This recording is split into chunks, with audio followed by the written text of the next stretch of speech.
இறைவன் மீது அன்புடையவருக்கு வணக்கம். எனது பெயர் சிங்கை மீனாட்சி. விழுப்புரத்திலிருந்து உரையாடுகின்றேன். மகான்களின் மகத்துவம் பகுதி 12.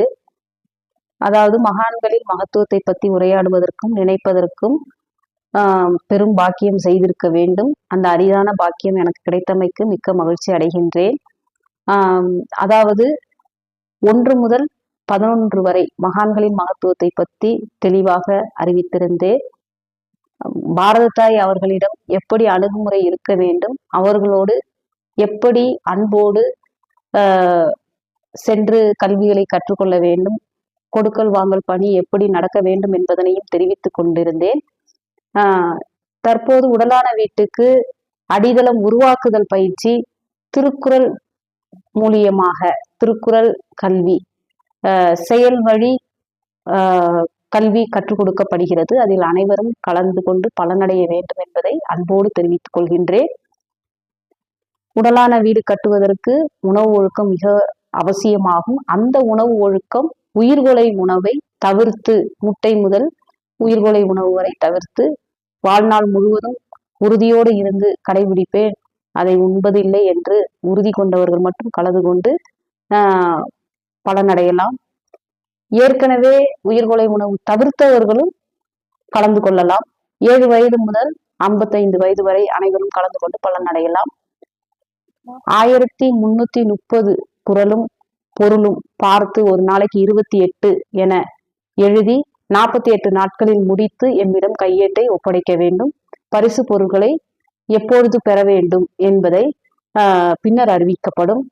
எனது அலைபேசி எண் 9436011840 என்ற எண்ணுக்கு வாட்ஸ்அப்ல பதிவுகள் அதிகமாக வரும். அதை பொறுமையாக இருந்து படித்து பலனடைந்து தொடர்பு கொண்டு உரையாடி பலனடைய வேண்டுகிறேன். அது மட்டும் இல்லை, ஒவ்வொரு காலத்திலையும் மகான்கள் வெளிப்படும் போது அவர்களுக்கு தொண்டு செய்தவர்கள், உதவி செய்தவர்கள் வரலாறுகளில் இடம்பெறுவது இயற்கை, யாவரும் அறிந்த உண்மைதான். அவர்களோடு இருந்து பயிற்சியில் இருந்தவர்கள், கல்விகளை கற்றுக்கொண்டவர்கள், அவர்களுடைய ஒழுக்கங்களை மக்களுக்கு எடுத்து சென்றவர்கள் என நிறைய பேர் இருப்பதுண்டு. அதே போல் இன்று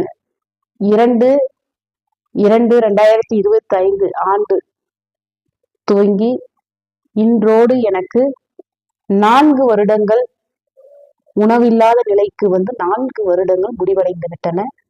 5வது வருடம் துவங்குகிறது. 4 வருடங்கள் நான் பயிற்சியில் அடைந்த அனுபவங்கள், என்னை கல்வியை என்னிடம் இருந்து கற்றுக்கொள்ள விரும்ப வருகிறவர்கள் இந்த திருக்குறள் போட்டியில் கலந்து கொண்டு அந்த விதிமுறைகளை மீறாமல் இருந்து சான்றிதழ் பெற்று அதன் பின்பு தொடர வேண்டும். உடலான வீட்டுக்கு அடித்தளம் மிக மிக அவசியமாகும். அந்த அடித்தளத்தை அமைக்காமல் சான்றிதழ் இல்லாதவர்கள் எமது தொடர்பில் இல்லை என்பதும் அறிந்து கொள்ளலாம். 48 நாட்கள் என்பது கடைபிடிப்பது அவ்வளவு சாதாரண விஷயமில்லை. ஒழுக்கம் என்பது உடலுக்கானது, விளம்பரத்துக்காக அல்ல. ஆகவே அதை கடைபிடிப்பது உண்மையாகவும் நேர்மையாகவும் இருந்து அவரவர் வீட்டில இருந்தே எழுதலாம். ஒரு நாளைக்கு 28 குறளும் பொருளும் பார்த்து எழுத வேண்டும். அந்த அனுபவங்களை உணர வேண்டும். 48 நாட்கள் 2 மணி நேரம் கிடைப்பது என்பது பெரிய விஷயம். அதை கடைபிடிக்க வேண்டும்.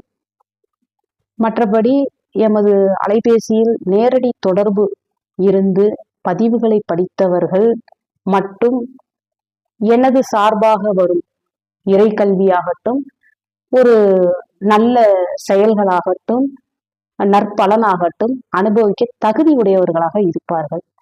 என்னிடம் இருந்து சான்றிதழ் பெறாதவர்கள், நேரடி அலைபேசி தொடர்பில் இல்லாதவர்கள், ஒழுக்கம் கசக்கிறது என்று பயப்படுபவர்கள், இவர்களுக்கெல்லாம் எவ்வித உதவியும் மக்கள் செய்ய வேண்டாம். அவர்களுக்கு அந்த இன்ப துன்பங்களை தாங்கக்கூடிய ஆற்றலோ சக்தியோ இருக்காது என்பதை தெரிவித்துக் கொள்கின்றேன். எதிர்த்து போராடும் துணிவு இல்லாதவர்கள் என்னிடம் பேச பயப்படுவார்கள். அதனால் அவர்களை தொந்தரவு செய்ய வேண்டாம். நேரடி தொடர்பு இல்லாதவர்களுக்கு எவ்வித உதவிகளும் செய்ய வேண்டாம். அவர்கள் அதுக்கான அமைப்பு இல்லாதவர்கள் என்றுதான் நாம் எடுத்துக்கொள்ள வேண்டும். ஆகவே அவர்களை சுதந்திரமாக விட்டுவிடலாம். கல்வியை கற்றுக்கொள்ள முழு விருப்பம் உள்ளவர்கள் நான் கொடுக்கும் அந்த சான்றிதழை வைத்திருப்பார்கள். அவர்களுக்கு மட்டும்தான் அந்த வாழ்த்துக்களோ கல்வியோ போய் சேர்ந்துடும். இயற்கையாக அவர்களை கட்டமைத்துக் கொள்வார்கள். அதே போல் நான் கூறும் உணவுகளை அவர்கள் அனுதினமும் உண்பவர்களாக இருக்க வேண்டும். அதையும் பார்த்து அறிந்து கொள்ள வேண்டும். மற்றவர்கள் வரலாறில் இடம்பெற வாய்ப்பு இல்லை என்பதை தெரிவித்துக் கொள்கிறேன். அனுதினமும் பதிவுகளை படித்து பலனடைய வேண்டும் என்பதை அறிவித்துக் கொள்கிறேன். நன்றி, வணக்கம்.